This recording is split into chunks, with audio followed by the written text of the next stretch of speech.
రామాయ రామభద్రాయ రామచంద్రాయ వేధసే రఘునాథాయ నాథాయ సీతాయాః పతయే నమః.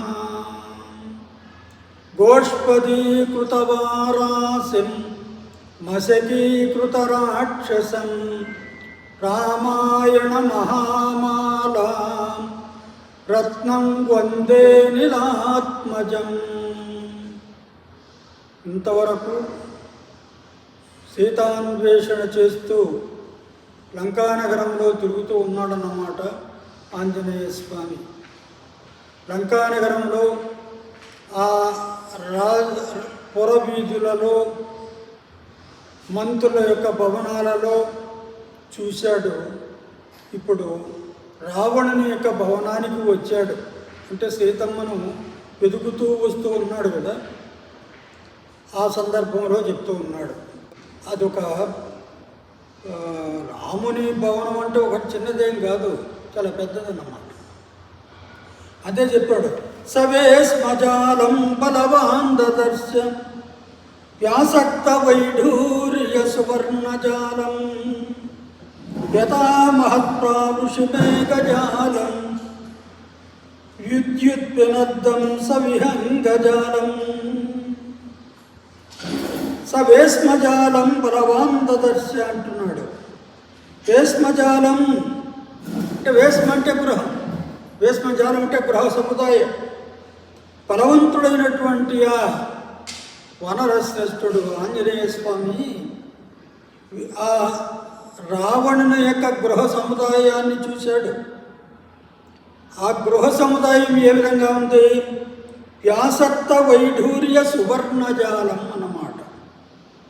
మరి వైఢూర్యాలు పొదిగినటువంటి బంగారు కిటికీలు కలదట ఆ భవనం. వైఢూర్యాలు పొదిగినటువంటి బంగారు కిటికీలతో విరాజిల్లుతూ ఉందన్నమాట. అది మొత్తం ఏ విధంగా కనపడుతుంది? యథా మహత్ప్రావృషిమేఘజాలం, వర్షాకాలంలో మేఘాల సముదాయంలాగా కనపడుతూ ఉందట. ఇంకా ఏంటంటే విద్యుత్పినద్దం సవిహంగజాలం, అది ఆ గృహాలు మేఘాలతోనూ బంగారు కిటికీల మెరుపులతోనూ వైడూర్యములు పక్షులతోనూ. మరి అంటే ఇక్కడ ఏమిటంటే మామూలుగా గృహాలు మేఘాలతో పోల్చాడు, బంగారు కిటికీలను మెరుపులతో పోల్చాడు, వైడూర్యాలను పక్షులతో పోల్చాడన్నమాట. దాని తర్వాత నివేశనానాం వివిధాశ్చ శాలాః ప్రధాన శంకాయుత చాపశాలాః మనోహరశ్చాపి పునర్విశాలాః దదర్శ వేస్మాద్రిసు చంద్రశాలాః. ఆ గృహ సముదాయంలో ప్రవేశించాడు అంటూ ఉన్నాం కదా, చూస్తున్నాడు అంటున్నాం కదా. ఆ గృహ సముదాయాలు ఎలాంటివి? వేస్మాద్రిషు అంటూ ఉన్నాడు. ఆ గృహాలన్నీ కూడా పర్వతాలతో సమానంగా విరాజిల్లుతున్నాయట.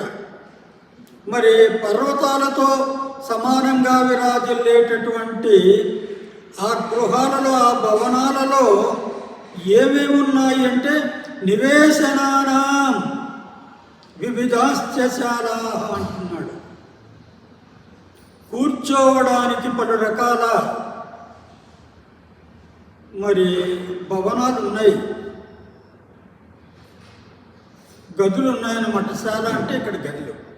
మనోహరశ్చాపి పునర్విశాలాః, ఆ గదులు మనోహరంగా మనస్సును హరించేటట్లుగా, అంటే మనస్సుకు ఆహ్లాదాన్ని కలిగించేటట్లుగా ఉన్నాయి. పునః మరలా ఏ విధంగా ఉన్నాయి? విశాలాః, పెద్ద గదులుగా ఉన్నాయన్నమాట. ఇంకా ఏమున్నాయంటే చంద్రశాలాః దదర్శ, ఆ చంద్రశాలలే చెప్పాడు. మనోహరంగా ఉన్నాయి, విశాలంగా ఉన్నాయి. అలాంటి చంద్రశాలలను హనుమంతుడు అక్కడ చూశాడు. ఇంకా ఏ విధంగా ఉన్నాయో చెప్తున్నాడు. గృహాణి నానాము సురాజితాని దేవాసురైశ్చాపి సుపూజితాని సర్వైశ్చ దోషైః పరివర్జితాని కపిర్దదర్శ స్వబలార్జితాని. ఆంజనేయ స్వామి చూసినటువంటి ఆ గృహాలు అన్నీ కూడా ఏ విధంగా ఉన్నాయో చెప్తున్నాడు. గృహాణి నానావసురాజితాని అంటూ ఉన్నాడు. వసు అంటే ఇక్కడ సంపద, నానా సంపదలతో, మరి నానా సంపదల రాసులతో ప్రకాశిస్తూ ఉన్నాయట. నానా రక ధన కనక వస్తు వాహనాదులు అంటాం మనం.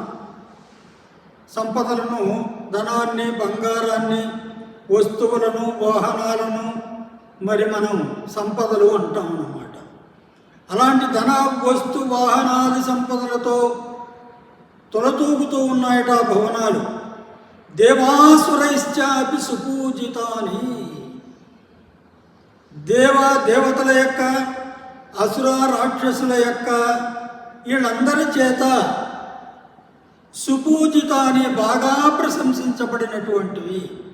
ఆ భవనాలను చూసి దేవతలు ప్రశంసించారు, రాక్షసులు కూడా ప్రశంసించారు. అలాంటి భవనాలను స్వామి చూశాడు. సర్వైశ్చ దోషైః పరివర్జితాని.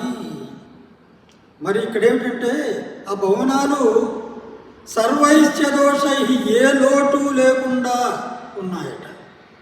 అది చెప్పండి, సర్వైశ్చ దోషైః పరివర్జితాని. ఏ లోటు లేకుండా ఉన్నాయంటే అన్ని లోటులన్నీ కూడా లేకుండా ఉన్నాయన్నమాట. అన్నీ బాగున్నాయి, దేనికి లోటు లేదు అని చెప్పడం అన్నమాట. అలాంటి స్వబలార్జితాని గృహాణి కపి దదర్శ. స్వబలార్జితాని అంటే ఏంటి? రావణుని యొక్క బలము చేత సంపాదించబడినటువంటి ఆ గృహాలను స్వామి చూశాడు. ఇంకా చెప్తున్నాడు, తాని ప్రయత్నాభి సమాహితాని మయేన సాక్షాదివ నిర్మితాని మహీతలే సర్వగుణోత్తరాణి దదర్శ లంకాధిపతే గృహాణి. ఆ గృహాలు ఇంకా ఎలాంటివో చెప్తున్నాడు. తాని ప్రయత్నాభి సమాహితాని.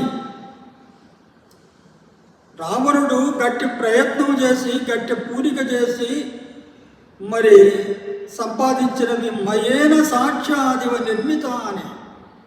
మయుడు స్వయంగా వచ్చి నిర్మించబడినటువంటి అన్నమాట. అంటే రావణుడు పట్టుబడితే మయుడే స్వయంగా వచ్చి ఆ గృహాలను బాగా నిర్మించాడు. సాక్షాత్తు ఆ మయుని చేతనే నిర్మింపబడ్డాయి అంటున్నాడు. మహీతలే సర్వగుణోత్తరాణి. మహీతలే అంటే ఇక్కడ భూతలం. ఈ భూమండలంలో సర్వగుణోత్తరాణి సమస్త గుణాలతో మరి ప్రకాశిస్తూ ఉన్నాయి. అంటే దేనికి లోటు లేకుండా అన్ని హంగులు కలిగి ఉన్నాయన్నమాట ఆ భవనాలు. దదర్శ లంకాధిపతే గృహాణి. ఇలాంటి లంకాధిపతే గృహాలను, లంకాధిపతి యొక్క గృహాలను హనుమస్వామి దదర్శ చూశాడు. తతో దదర్శోచ్ఛ్రితమేఘరూపం మనోహరం కాంచనచారు రూపం రక్షోధిపస్యాత్మబలానురూపం గృహోత్తమం హ్యప్రతిరూపరూపం. ఇంకా ఇలాంటి ఒక భవనాన్ని చూశాడట. ఆ భవనం సాటి లేని భవనం అట. అది దాంతో పోల్చి తగినటువంటి భవనమే లేదట. అలాంటి ఒక భవనాన్ని చూశాడు. ఆ భవనం ఏ విధంగా ఉంది? దదర్శోచ్ఛ్రిత మేఘరూపం. ఉచ్ఛ్రిత మేఘరూపం అంటూ ఉన్నాడు. ఉచ్ఛ్రితం అంటే బాగా ఎత్తుగా ఉన్నటువంటి మేఘంలాగా ఉందట ఆ భవనం. మనోహరం కాంచన చారు రూపం. బంగారుతో తయారు చేయబడినటువంటి అందమైనటువంటిది ఆ భవనం అంటున్నాడు. రక్షోధిపస్యాత్మ బలానురూపం. ఈ రక్షోధిపుడు అంటే రావణుని యొక్క బలానికి తగినటువంటిది అన్నమాట. గృహోత్తమం ప్రతిరూపరూపం. ఉత్తమోత్తమైనటువంటి గృహం అది, సాటి లేనటువంటిది. అలాంటి ఉత్తమ గృహాన్ని చూశాడు అంటున్నాడు. ఇది ఉత్తమ గృహం అంటే ఇక్కడ చెప్తున్నాడు, కానీ ఇది మామూలుగా ఏమిటంటే పుష్పక విమానము అని చెప్పుకోవాలి. అది చెప్తాడు, తర్వాత చెప్తాడు. మహీతలే స్వర్గమివ ప్రకీర్ణం శ్రియాజ్వలంతం బహురత్నకీర్ణం నానాతరుణాం కుసుమావకీర్ణం గిరేరివాగ్రం రజసావకీర్ణం. మరి ఆ ఉత్తమ గృహం ఏ విధంగా ఉందో చెప్తున్నాడు. మహీతలే స్వర్గమివ ప్రకీర్ణం. దివి నుండి భూమికి దిగి వచ్చిన స్వర్గమా అన్నట్లుగా ఉన్నదట. శ్రియాజ్వలంతం బహురత్నకీర్ణం. అనేక రత్నాలు మరి వెదజల్లబడి మరి ఆ రత్నాల యొక్క కాంతితో జ్వలంతం ప్రకాశిస్తూ ఉందట. నానాతరుణాం కుసుమావకీర్ణం. ఇంకా దానిపైన పలు రకాల చెట్ల యొక్క పుష్పాలు అన్నీ కూడా ఆచ్ఛాదితం కప్పబడి ఉన్నాయట. గిరేరివాగ్రం రజసావకీర్ణం. మరి రజస అంటున్న పుష్పాలన్నీ కూడా పడి ఉన్నాయి కదా దానిపైన. ఆ పుష్పాల యొక్క పరాగము, ఆ గంధము మరి ఆ పర్వతం పైన, ఆ పర్వతంలాగా ఉన్నటువంటి ఆ విమానం పైన కప్పబడి ఉన్నది. ఆ సువాసన కూడా వస్తూ ఉంది అని చెప్పడం.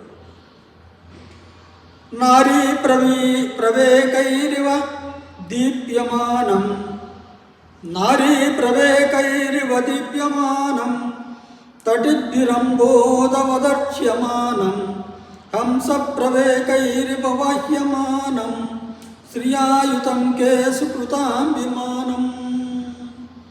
ఇక్కడేమంటున్నా అంటే నారీ ప్రవేకైరివ దీప్యమానం అంటున్నాడు. ఆ విమానము మెరుపు తీగల వంటి నారీ శిరోమణులతో కూడి ఉన్నదట. అంటే ఆ స్త్రీలు అక్కడ ఉంటే వాళ్ళు ఏ విధంగా ఉన్నారంటే మెరుపు తీగల్లాగా ఉన్నారట. వాళ్ళ యొక్క కాంతి ఆ భవనం పైన పడుతూ ఉంది. అందుకని వాళ్ళ కాంతితో భవనం ప్రకాశిస్తూ ఉంది. శ్రియాజ్వలంతం బహురత్నకీర్ణం. ఇంకా అనేక రత్నాలన్నీ కూడా అక్కడ పరచబడి ఉన్నాయి. వాటి యొక్క కాంతితో ప్రకాశిస్తూ ఉంది. నారీ ప్రవేకైరివ దీప్యమానం అని చెప్పుకున్నాం కదా. మెరుపు తీగల్లాగా ఉన్నటువంటి నారీ రత్నముల చేత కూడి ఉన్నది. తటిద్భిరంబోదవదర్శ్యమానం. ఈ విద్యుల్లతలతో కూడినటువంటి ఆ మేఘాల్లాగా, అంటే మేఘాలు ఉంటాయి, మేఘాల్లో మెరుపులు వచ్చినప్పుడు ఆ మేఘాలు మెరుస్తాయి కదా, మరి ఆ మెరుపుల చేత బాగా కాంతివంతంగా ఉంటాయి కదా. ఈ విధంగా ఆ నారీరత్నములతో కూడినటువంటి ఆ భవనం తటిల్లతల చేత ప్రకాశింపున్నటువంటి మేఘంలాగా ఉంది అంటున్నాడు. హంస ప్రవేకైరివ వాహ్యమానం. మరి వాహ్యమానం అంటే మోయబడుతూ ఉంది అంటూ ఉన్నాడు. హంస ప్రవేకైరివ వాహ్యమానం. రాజహంసల చేత మోయబడుచున్నట్లుగా ఉన్నది. శ్రియాయుతం కే సుకృతాం విమానం. ఈ పుణ్యపురుషుల విమానం లాగా అంటున్నాడు. సుకృతాం విమానం అంటే ఇక్కడ బ్రహ్మాది దేవతలంతా కూడా పుణ్యాత్ములు కదా, వాళ్ళ సత్పురుషులు అన్నమాట. వాళ్ళ విమానంలాగా ఆ విమానం తేజరిల్లుతూ ఉంది అంటూ ఉన్నాడు. చెప్తున్నాడు ఇంకా ఏమిటియా ఉత్తమ గృహం అంటే పుష్పాహ్వయం నామ విరాజమానం రత్నప్రభాభిశ్చ వివర్ధమానం వేష్మోత్తమానామపి చోచ్యమానం మహాకపిస్తత్ర మహావిమానం. పుష్పాహ్వయం నామ విరాజమానం. ఆ విమానము పుష్పకము అనే పేరుతో ప్రకాశిస్తూ ఉందట. రత్నప్రభాభిశ్చ వివర్ధమానం. ఆ విమానానికి రత్నకాంతులు, ఆ విమానంలోని రత్నాల కాంతులు నలుదిశలా వ్యాపిస్తూ ఉన్నాయట. వేస్మోత్తమానామపి చోచ్యమానం. మామూలుగా అన్ని ప్రసాదాలు కంటే కూడా ఇది చాలా ఉత్తమైనటువంటి ప్రసాదంలాగా ఉంది. మహాకపిస్తత్ర మహావిమానం. అలాంటి గొప్ప విమానాన్ని, పుష్పక విమానాన్ని చూశాడు. ఇతేవ తద్గృహమభిగమ్య శోభనం సవిస్మయో నగమివ చారు శోభనం పునశ్చ తత్పరమ సుగంధి సుందరం హిమాత్యయే నగమివ చారుకందరం. ఇతీవ తద్గృహం అభిగమ్య శోభనం. ఈ విధంగా అందమైనటువంటి ఆ గృహాన్ని దగ్గరకు వెళ్ళి సవిస్మయో నగమివ చారు శోభనం. మరి మహాపర్వతంలాగా మరి ఆహ్లాదకరంగా ఉందట. ఆ విధంగా బాగా ప్రకాశిస్తూ ఉన్నటువంటి ఆ భవనాన్ని చూశాడు.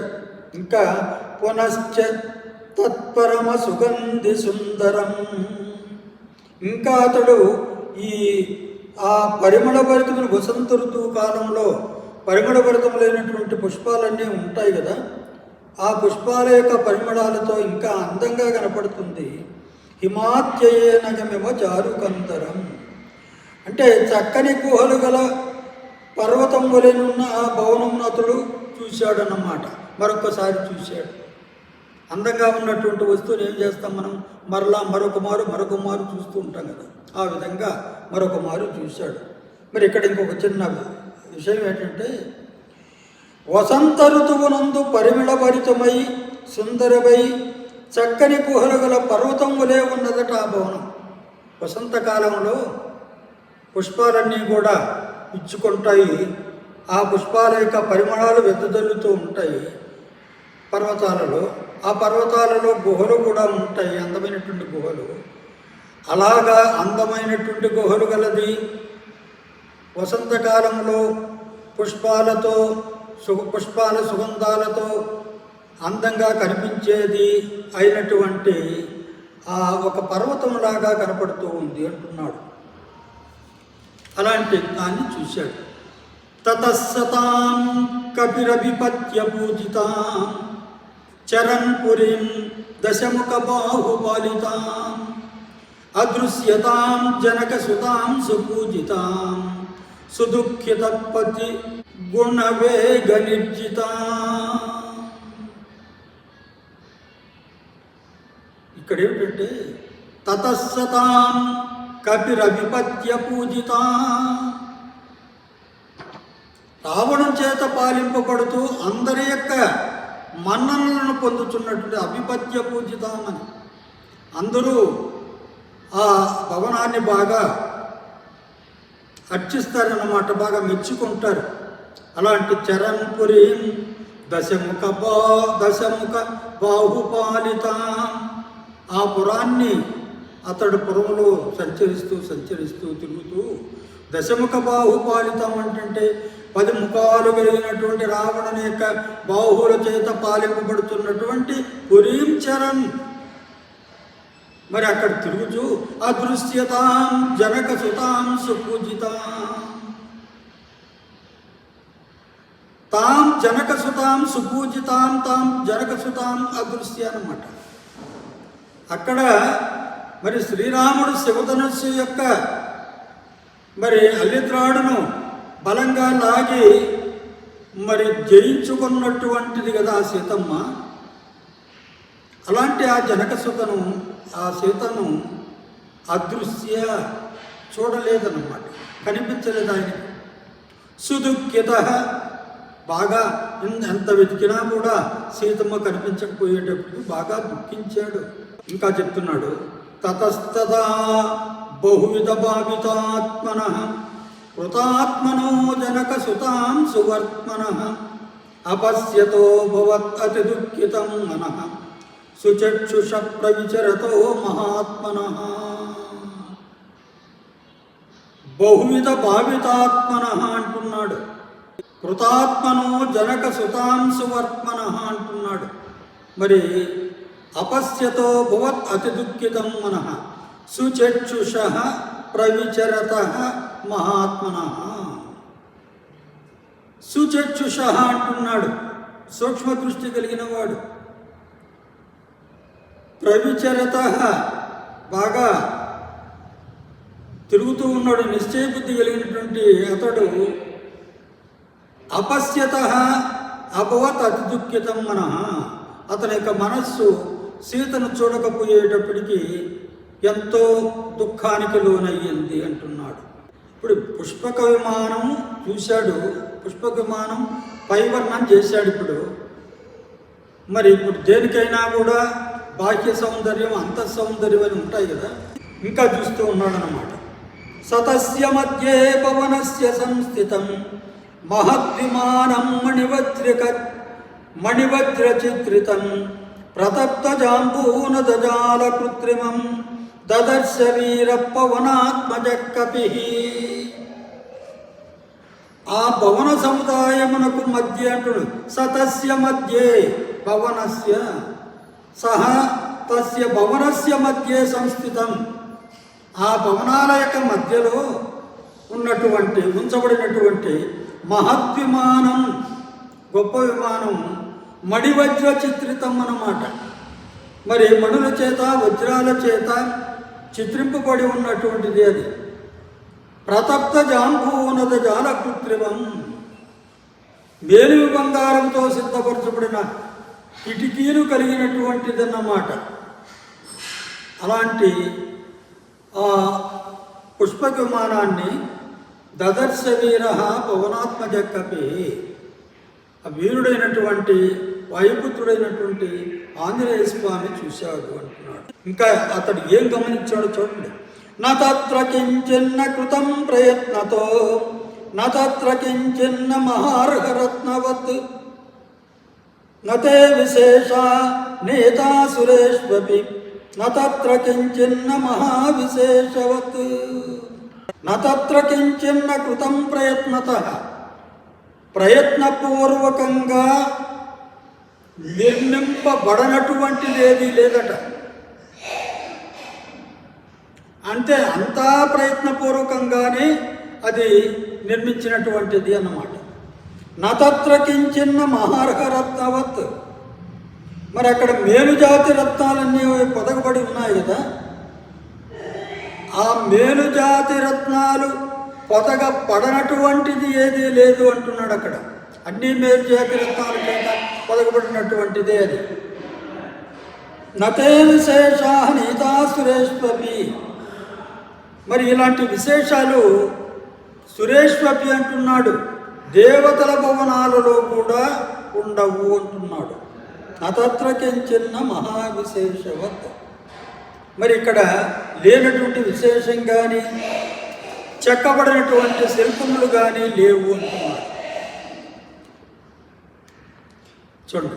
తతస్సమాధాన పరాక్రమార్జితం మనస్సమాధాన విచారచారిణం అనేక సంస్థాన విశేష నిర్మితం తతస్తతస్తుల్య విశేష దర్శనం మనస్సమాదాయ తు శీఘ్రగామినం దురావరం మారుతతుల్యగామినం మహాత్మనాం పుణ్యకృతాం మహర్దినాం యశస్వినాం అగ్ర్యముదామివాలయం. అంటే ఆ విమానము ఏ విధంగా సంపాదించబడిందో చెప్తున్నాడు. సమాధావు అంటున్నాడు. సమాధి అంటే తపస్సు, గొప్ప తపస్సు చేసి సంపాదించిందట. పరాక్రమార్జితం అంటాడు, పరాక్రమం చేసి సంపాదించబడిందట. మనస్సమాధాన విచారచారిణం, మరి అందులో ఎవరైతే కూర్చుంటారో వాళ్ళ యొక్క ఆలోచనను అనుసరించి ఆ భవనం సంచరిస్తుందట ఆ విమానం. అనేక సంస్థాన విశేష నిర్మితం, మరి అందులో నిర్మింపబడినటువంటి ఈ భవనాలు అంటే భోజనశాలలో, వినోద మందిరాలు, గోపురాలు ఇవన్నీ కూడా వేరువేరు సౌకర్యాలతో విలసిల్లుచున్నవి అంటున్నాడు. ఈ విధంగా అన్ని ప్రదేశాలలోనూ శిల్ప నిర్మాణ వైశిష్ట్యము ఆ విమానమునకు తగినట్లుగాను సమానముగాను ఉన్నది అని కాస్త వివరణ ఉందన్నమాట ఇక్కడ. మనస్సమాదాయతు శీఘ్రగామినం దురావరం మారుతతుల్యగామినం మహాత్మనాం పుణ్యకృతాం మహర్దినాం యశస్వినాం అగ్ర్యముతామివాలయం. ఆ విమానం ఎలాంటిదంటే మనస్సమాదాయతు శీఘ్రగామినం. ఆ విమానము యొక్క యజమాని మనస్సును తెలుసుకొని వేగంగా సంచరిస్తుందట. అది దురావరం మారుతతుల్యగామినం. మరి ఎవరి చేతి కూడా శత్రువులు కూడా మరి నివారింప శక్యం కానిటువంటిది. ఇంకా ఏదంటే వాయువేగంతో సమానమైనటువంటిది అంటున్నాడు. మారుత తుల్యగామినం అని. మహాత్మనాం పుణ్యకృతాం మహర్దినాం. అది పుణ్యాత్ముల తేజస్సంపన్నుల సుప్రసిద్ధుల భవనంలాగా ఉందట. యశస్వినాం అగ్ర్యముదాం నివాలయం. ఇంద్రాది దేవతలకు ఆవాసమైనటువంటి స్వర్గం వలె సుఖ సంతోషదాయకమైనటువంటిది అంటున్నాడు. యశస్వినాం అగ్ర్యముదామివాలయం అంటే యశస్వినామగ్ర్యం అంటే ఇంద్రుడు అన్నమాట. దేవతలకు అధిపతి ఇంద్రుడు కదా. ఆ ఇంద్రాది దేవతలకు ఆవాసమైనటువంటి స్వర్గంలాగా సుఖాన్ని సంతోషాన్ని ఇస్తూ ఉంది అంటున్నాడు. వహంతియం కుండల శోభితాననా మహాసనా వ్యోమచరా నిశాచరా వివృత్త విధ్వస్త విశాలలోచన మహాజనా భూతగణ సహస్రశః. మరి అక్కడేంటంటే ఆ విమానమును ఎవరెవరు మోస్తున్నారో మోయుచున్నటువంటి చిత్రాలను అక్కడ చెక్కబడినాట విమానం పైన. వహంతియం కుండల శోభితాననా. ఈ చెవులకు పెట్టుకునేటటువంటి కుండలాదుల చేత ప్రకాశిస్తూ ఉంటారట. అలాంటి వాళ్ళు ఆ విమానంలో మోస్తూ ఉంటారట. మహాసన వ్యోమచర నిశాచర. మహాసన అంటున్నాడు గొప్ప బలవంతులు. ఆసనం అంటే ఆహారం. మహాసన అంటే ఇక్కడ ఏమిటంటే బాగా దండిగా తినే వాళ్ళ యొక్క శరీరాలు బలిష్టంగా ఉంటాయి కదా. అలాంటి వ్యోమచరాహ ఆకాశంలో సంచరించేటటువంటి నిశాచరాహ అంటున్నాడు. ఆ రాక్షసులు మరి ఆ విమానాన్ని మోస్తూ ఉన్నారట. వివృత్త విధ్వస్త విశాలలోచన. బాగా విస్తరించినటువంటి మరి విశాలమైనటువంటి ఆ నేత్రములు కలిగినటువంటి వారు అక్కడ ఆ విమానాన్ని మోస్తూ ఉన్నారట. ఇంకా ఏమంటున్నాడు? మహాజనా భూతగణా సహస్రశః అంటున్నాడు. వేల కొలది భూతగణముల వారు మరి ఆ విమానాన్ని మోస్తూ ఉన్నారు అని. ఇదంతా ఏ విధంగా తెలుస్తుందంటే ఆ విమానము యొక్క వెలుపలి భాగం పైన శిల్పములు చెక్కబడి ఉన్నాయట. అలాంటి చిత్రాలు చెక్కబడి ఉన్నాయి అంటున్నాడు. ఆ విమానం ఏ విధంగా ఎవరెవరు మోస్తారో ఆ విషయాలన్నీ కూడా వాళ్ళు ఏ విధంగా ఉంటారో వాళ్ళ యొక్క చిత్రాలు ఆ విమానం పైన చెక్కబడి ఉన్నాయి అంటున్నాడు. వసంత పుష్పోత్కర చారు దర్శనం వసంతమాసాదపికాంత దర్శనం సపుష్పకం తత్ర విమానముత్తమం దదర్శ తద్వానర వీర సత్తమః. ఆ విమానం ఏ విధంగా ఉన్నదో ఇంకా చెప్తాడు. వసంత పుష్పోత్కర చారు దర్శనం. వసంత ఋతువులో పుష్పరాశులు ఏ విధంగా చూడముచ్చటగా ఉంటాయో ఆ విధంగా చూడముచ్చటగా ఉన్నదట ఆ విమానం. వసంత మాసాదపి కాంత దర్శనం, వసంత మాసం కంటే కూడా అందంగా ఉన్నది చూడ్డానికి అంటున్నాడు.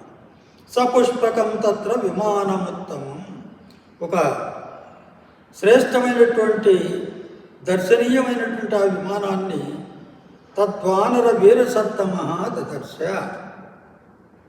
ఆ వానరంలో వీరోత్తముడైనటువంటి ఆంజనేయ స్వామి చూశాడు అంటున్నాడు. దాని తర్వాత